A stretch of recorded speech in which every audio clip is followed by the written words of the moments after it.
Hola a todas y todos. El día de hoy les compartimos un conversatorio con el maestro Ernesto Chacón Macías, retomando puntos planteados en su trabajo titulado Del sistema capitalista al dispositivo psicoanalítico, el cual les presentamos en el episodio anterior. Así que conversemos.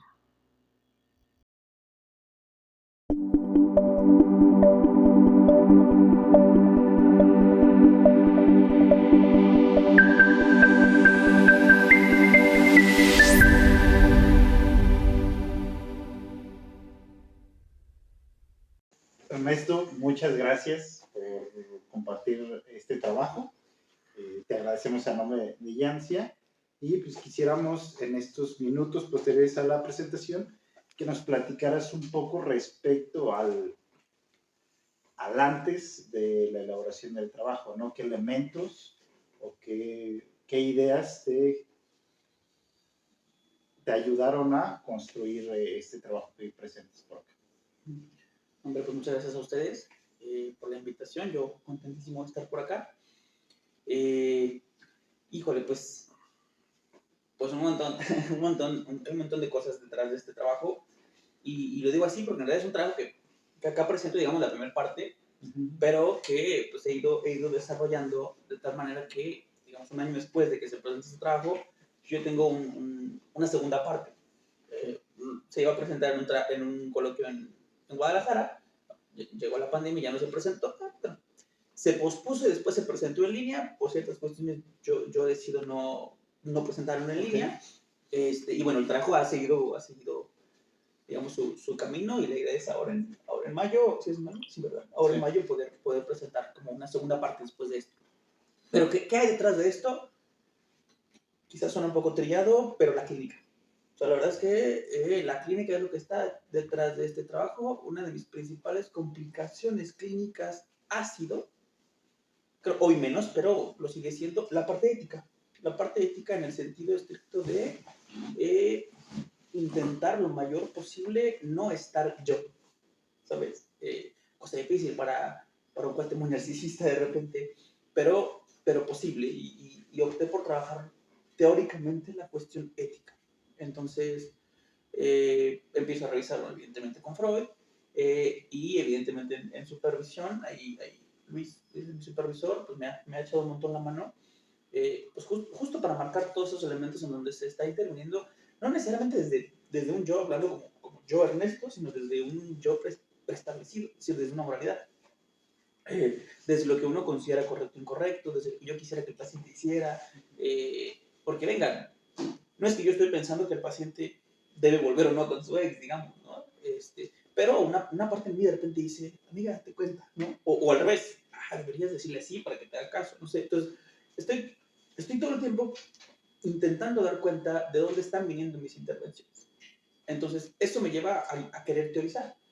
Y bueno, justo para esas fechas, digamos, de cuando teníamos que presentar en el coloquio, yo estaba trabajando 2, 3 cosas muy marxistas. Venía de haber intentado presentar, bueno, de haber intentado pasar, sí pasé, en la maestría en filosofía, no pasé. Después vuelvo a intentar, ahora en ciencias sociales. Entonces traía muy fresco como todo eso. Digo, afortunadamente la segunda vez sí pasé. Y bueno, lo traía muy fresco. Me pareció que era un lugar muy pertinente para intentar hablar de cómo la ideología dominante, pues, de cómo habitamos la ideología dominante desde la ropa que usamos hasta lo que pensamos, justamente. Y aquí sí, pues, voy a hacer esta equiparación que en algún momento Paul Ricoeur hace entre Freud, Marx y Nietzsche, ¿no? Como estos 3 grandes personajes que nos ayudan a pensar las cosas desde lo inconsciente. Freud en el psiquismo, Marx en lo social, y Nietzsche en la lógica lingüística, digamos. Entonces, desde esa equiparación me pareció pertinente hablar de ideología.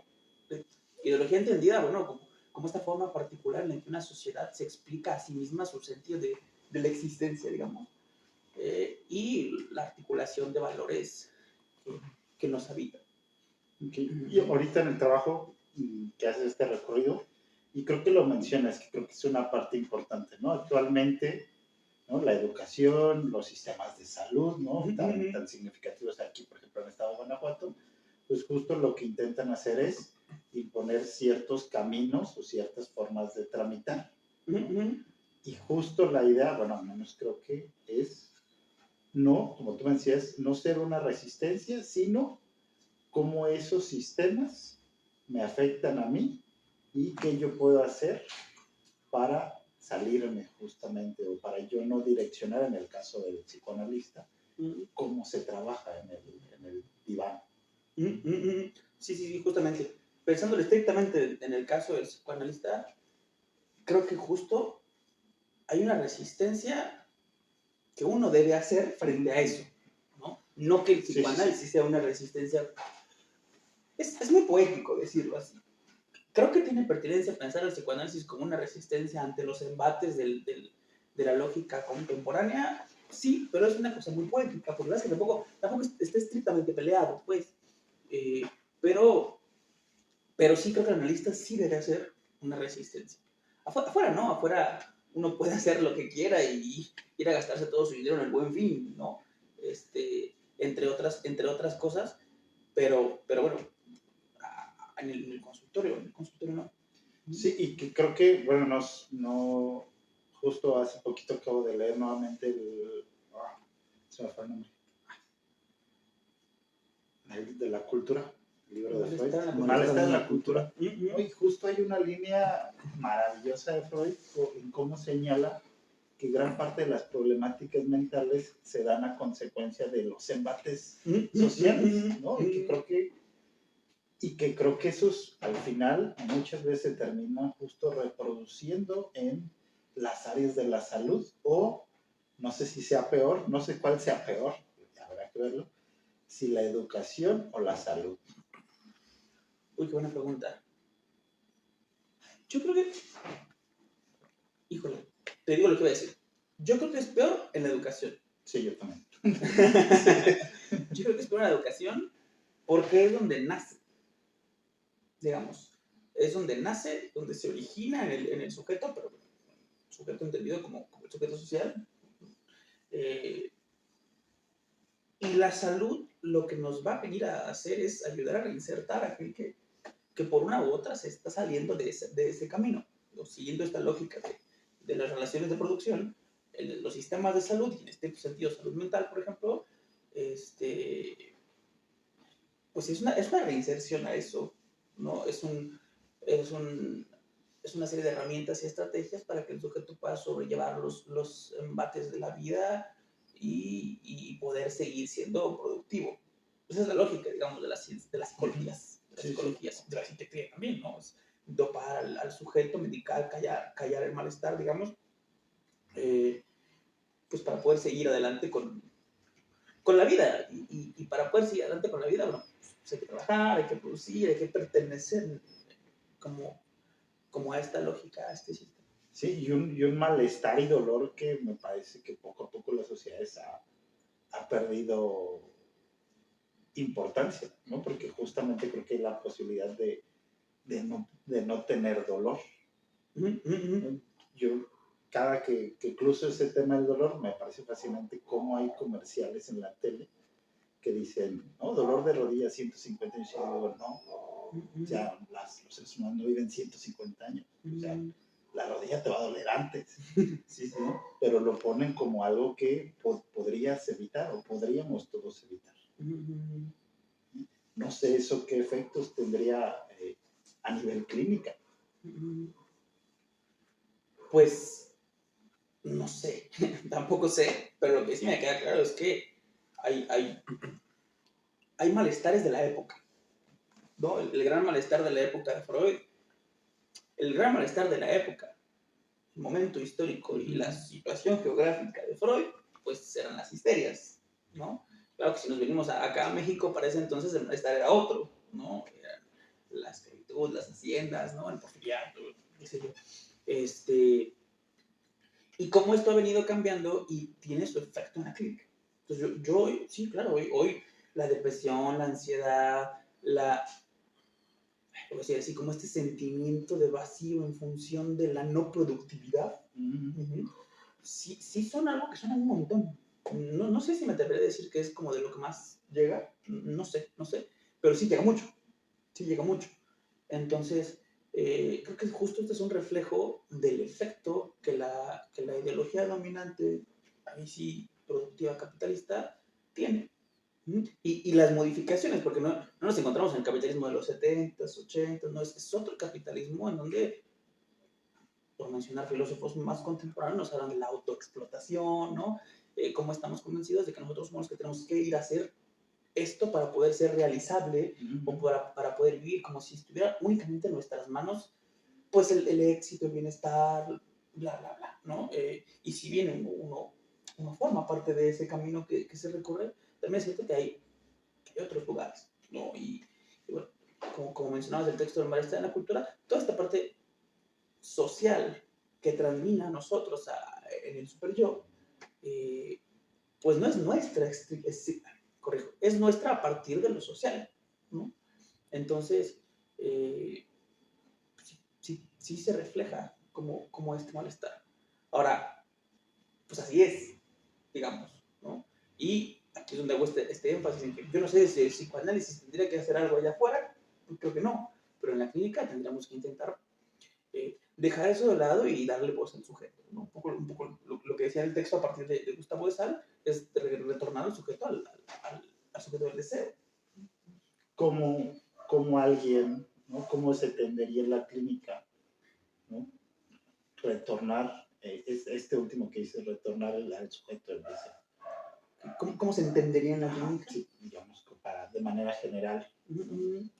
Bueno, no sé, de entrada se me ocurre ubicar, que el paciente pueda ubicar, por ejemplo, cuál es su influencia en este malestar que ha venido ocurriendo en función de fracasos laborales. Por ejemplo, poniendo ejemplos de algo de lo social, hay una serie de fracasos laborales, estoy pensando específicamente en un paciente, Ajá. hay una serie de fracasos laborales en donde él no da cuenta de cuál es su influencia, digamos.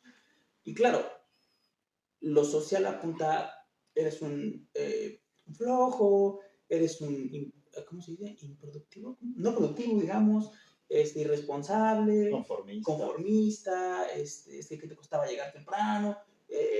¿Por qué no llegaste temprano? Falta de ambición. Falta de ambición. Venga, el cuate no puede, no podía, me parece que hay un cambio, pero no podía. Ahora, no se trata de que sea responsable, ¿no? Sino, ¿por qué no estás pudiendo? Vamos, más allá de estos adjetivos calificativos de flojo, responsable, huevón, bla, bla, bla, bla, bla, bla, a ver, ¿por qué no estás pudiendo? ¿Qué avatares ha recorrido tu deseo para que no estés pudiendo? Es decir, ¿qué estás deseando? Y entonces ya hay una responsabilidad, hay una ética. Ya no es sí, soy flojo y es que, no. Y lo podemos poner en los ejemplos, la cuestión del consumo de drogas, una melancolía, bueno, sí, perdiste eso que perdiste, pero a ver, citando un poco a Freud, ¿qué perdiste con eso que perdiste? ¿No? Creo que eso. Y eso no ocurre, me parece, en otras prácticas, ¿no? En otras prácticas, pues hay que motivar, hay que dar herramientas yoicas para, no, acá no. Digo, si como efecto secundario, como ganancia secundaria de la enfermedad tenemos que el cuate, bueno, le empieza a ir bien en su chamba, bien en esto, que bueno, sufre menos ese dolor social. Pero lo importante es ver qué onda contigo. Yo ahorita justo que tocas ese punto, yo recordaba en cómo procrastinar se ha volvido una palabra cotidiana creo que en los usos académicos. Sí. Creo que la mayoría de los jóvenes estudiantes, probablemente también nosotros, realmente entendemos la pérdida del tiempo, ¿no? Esta cosa súper rara que me dice, chin, no leí, ¿no? Esta cosa que te mencionaba, el elemento de la culpa. Sí, claro, ¿no? Que se juega bien interesante y que seguramente todavía se juega mucho más interesante en la clínica. ¿No? Cómo pensar justo estos elementos en relación al deseo. Okay. Me hace recordar una frase que publicó Liora, no fue Liora. Ay, se me fue su nombre, de Argentina también, que vive aquí en México. Sí, en México, se me fue su nombre. Pelirroja. Sabina, no. Sabina. No es Sabina, no. Que hay muchísimas. ¡Uy, se me fue! Se me fue. Súper feminista. Se me fue, a ver si me acuerdo. Que hablaba de procrastinar es su mejor recurso contra el capitalismo, contra el sistema. Su mejor contraataque, que decía. Se me fue por completo el nombre de ella. Estuvo acá en el juego también. Creo que en 2018. Ay, qué raro, no me acuerdo del nombre, pero bueno. Ajá. Perdón, la pregunta es: ¿cómo pensar la procrastinación en su relación con el deseo en función de la clínica? No, era más bien cómo pensar la culpa La culpa, claro. en esa relación con el deseo. Ok. Bueno, sí, retomándolo como desde lo que planteaba acá en el texto con Lacan, habría un camino preestablecido, ¿no? Habría una serie de imagos parentales puestas que nos llevan a tener una concepción que tendríamos que tener, esta cuestión del ideal del yo, con Freud, y este parámetro preestablecido que tendríamos que hacer. Digamos, la lógica es: lo correcto es esto. Eso es lo que es moral, ¿no? Lo correcto es que te pares en la mañana, te vayas a correr, regreses, tomes tu multivitamínico, ¿no? Y te vayas a trabajar, o qué sé yo, ¿no? A llevar a los chicos a la escuela, comer sanamente, bla, bla, bla, bla, ser productivo, ¿no? A la hora de lunch, ser puntual, ¿no? Ahora que tenemos la nueva campaña publicitaria de nuestro estado, que es: aquí sí somos puntuales, no sé qué. Sí, Yo por eso llego tarde siempre a todos. Sí, realmente no. Y bueno, ese es un camino como preestablecido. Así como había otros, digamos. Entonces, en ese sentido, no producir, perder el tiempo, no hacer eso que se supone que tendríamos que hacer, pensando justo desde la procrastinación, pues genera culpa, porque creo que en lugar de eso se está haciendo otra cosa. Y ahí es donde aparece el deseo. ¿Qué se está haciendo en lugar de leer? ¿Qué se está haciendo en lugar de estudiar? Yo, por ejemplo, este mundial me ha costado un montón de trabajo, porque yo estoy viendo todos los partidos que puedo, en lugar de estar leyendo a Freud. Y sí me da culpa, ¿no? Claro, ¿qué de mi deseo se pone en juego ahí? Que hay culpa por hacer esto y no lo otro. O pensándolo desde la cosa social, bueno, no estoy siendo productivo, ¿no? En lugar y más bien hago otra cosa, pierdo el tiempo. Pero pensándolo desde acá, de mí, me produce harta felicidad, ¿no? Estar viendo, excepto en México que perdió, pero me produce mucha felicidad a mí estar viendo esto. Y es una felicidad que en algún momento me hace sentir mal, porque debería estar haciendo otra cosa. No sé, debería estar sufriendo tal vez, no sé. Y bueno, pensándola en la cosa de los pacientes que te decía hace un momento, que llegan pacientes aquejados por no ser productivos, no hacer eso. Y bueno, ahora pienso en otro paciente que, digamos, se dedica es interesantísimo, porque ahora se dedica a un negocio, y no estrictamente a lo que estudió, y cómo debería estarse dedicando a lo que estudió y no al negocio, por ejemplo. Claro, alrededor de la historia del negocio hay un montón de cosas bien interesantes de su historia familiar. Entonces, pues procrastinar es una palabra que no dice nada, ¿no? Cada que aparece: ay, es que estoy procrastinando, casi siempre aplico: ¿qué es eso? Y las primeras veces siempre se quedan así: oye, obvio, pues eres psicólogo, debes saber qué es procrastinar. No, ¿qué es eso? Y entonces, cuando dicen lo que hacen en lugar de lo que deberían estar haciendo, aparece un discurso interesantísimo, porque entonces uno puede empezar a preguntar: ¿y por qué eso? ¿Y por qué lo otro? ¿No? Y surge, en el caso de esta paciente, un tejido familiar espectacular alrededor de los negocios, digamos, ¿no? Pero en el ejemplo acá, pero en cualquier otro ejemplo pasa. Digo, la idea es que pasaría lo mismo, que se puedan ir abriendo otras cosas, y entonces retornar al sujeto, al lugar de ser. Totalmente. Ahorita pensando un poquito en lo que están comentando, el texto de Malestar en la cultura, cómo Freud también denuncia que algo en la cultura soporta el malestar y genera malestar del paciente, ¿no? No digamos del sujeto siquiera. Decías, haces este recorrido de En el tiempo de Freud, en la época de Freud, el malestar era uno. En nuestra época el malestar es otro. Pero digamos que la cultura siempre va a tener algo de eso, que va a tener que soportar el malestar. Pensando un poquito esto, decía, imaginemos que la sociedad dice, todos volvámonos saludables, ¿no? Y felices. Un poquito también que va, en la actualidad se premia mucho el ser felices, el estar plenos, y nos vamos a encontrar con pacientes que van a llegar con malestar por no ser lo suficientemente felices y no ser lo suficientemente plenos como la cultura se los está demandando. Entonces, bajo esta idea, eh, digamos que parte de lo social, me gustaría escuchar tu comentario, Chacón, es soportar, soportar ese malestar, pero también a costa del sujeto. O sea, pareciera que en un recorrido histórico, social, ¿cuándo ha estado la sociedad lista para darle cabida al sujeto? ¿Cuándo un momento histórico o social ha dicho aquí hay lugar para la subjetividad? Y es por eso que pareciera que el consultorio y el lugar de la clínica psicoanalítica es el único lugar donde la persona llega a encontrar esa subjetividad que no encuentra en otro lugar. Ok, ok.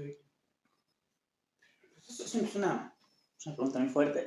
No sé si puedo responder a todo, pero bueno, de entrada partiría de que yo no creo que el consultorio psicoanalítico sea el único lugar en donde hay cabida para la subjetividad. No lo creo y espero de todo corazón que no.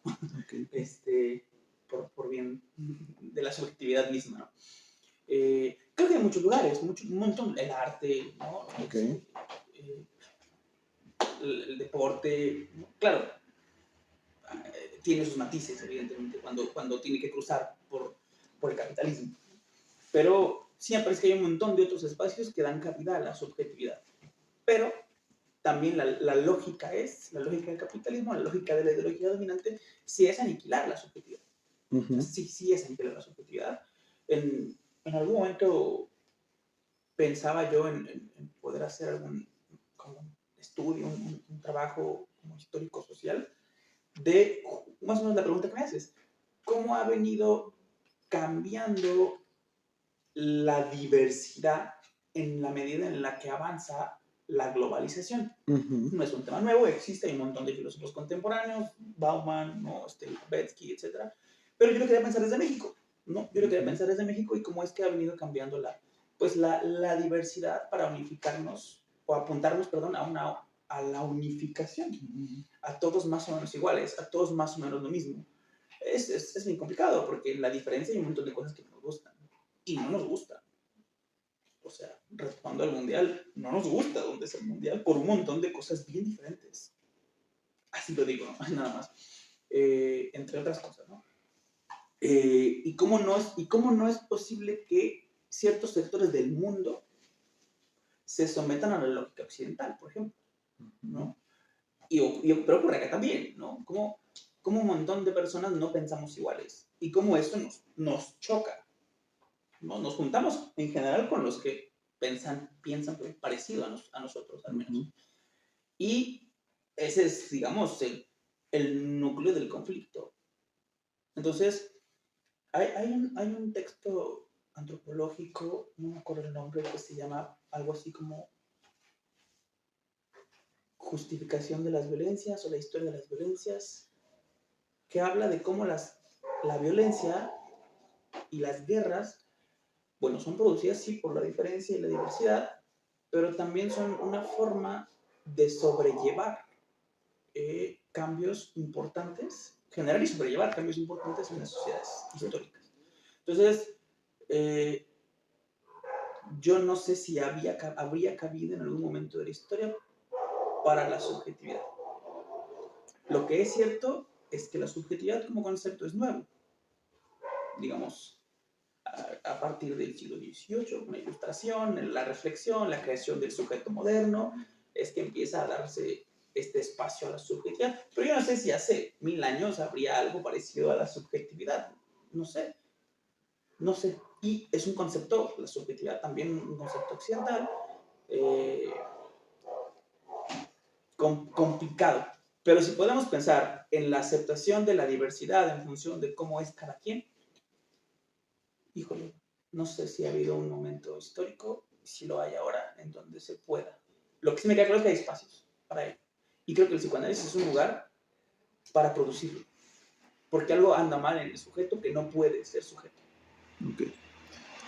Es una pregunta a lo mejor un poquito complicada o que a lo mejor mm, pudiera demandar que la figura del psicoanalista saliera del consultorio, aunque esto pudiera sonar aberrante, pero me gustaría saber qué sensación te da qué sensación te da la sociedad mexicana, hacia dónde va la sociedad mexicana, hacia dónde vamos como país, como sociedad, como instituciones.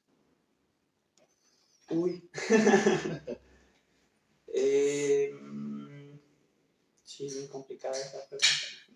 Bueno, pues acá te respondo muy ajeno al psicoanálisis, me parece.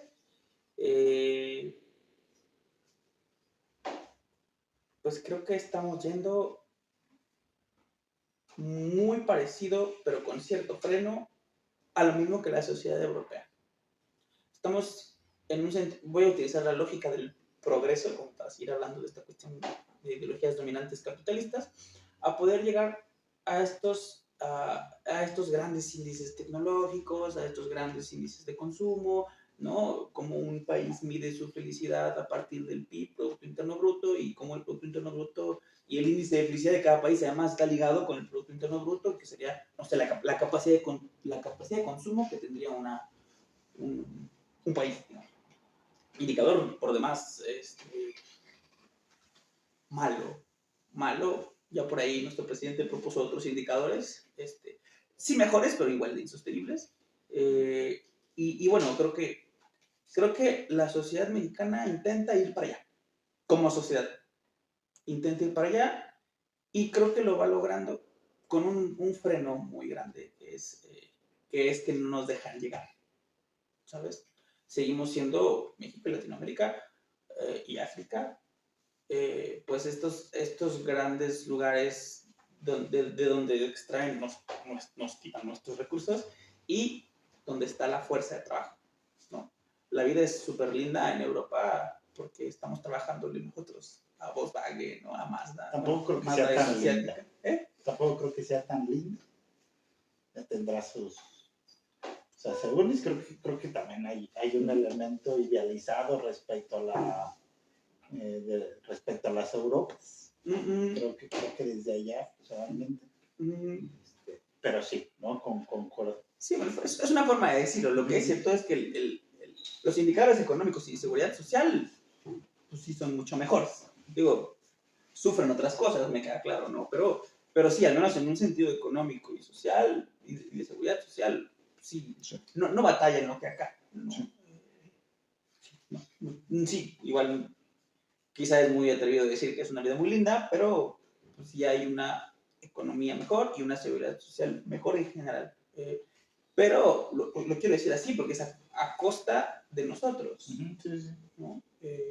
Ahora recién un primo muy querido mío se va a trabajar a Europa, a una empresa de metales, y le pregunté, ¿de dónde saca metales Inglaterra? Pues, ¿de dónde crees? Pues de África. Ah, mira, todavía, ¿no? Y sí, ¿no? Y bueno, tanto mano de obra como recursos materiales. Entonces creo que ese es un gran freno para ese progreso impuesto por esa sociedad, esa ideología dominante que viene desde allá, yo insisto, que apunta a ser así. Pero sí creo que intentamos llegar allá. ¿Vamos a llegar a eso? No sé. Pero se está avanzando como en ese sentido. ¿Es lo mejor? No creo. Yo no creo, porque al final del día es una lógica de extremo consumo que acaba pues, siendo muy perjudicial para todos. Okay. Que bueno, un poco para ir cerrando, Choco, en estos comentarios. Primero, creo que concuerdo, creo que hay más espacios, creo que menos, porque si bien las artes, como lo mencionas, me parece que es un gran espacio para la subjetividad, poco a poco las artes han sido relegadas a operar en base a organismos de Estado. ¿No?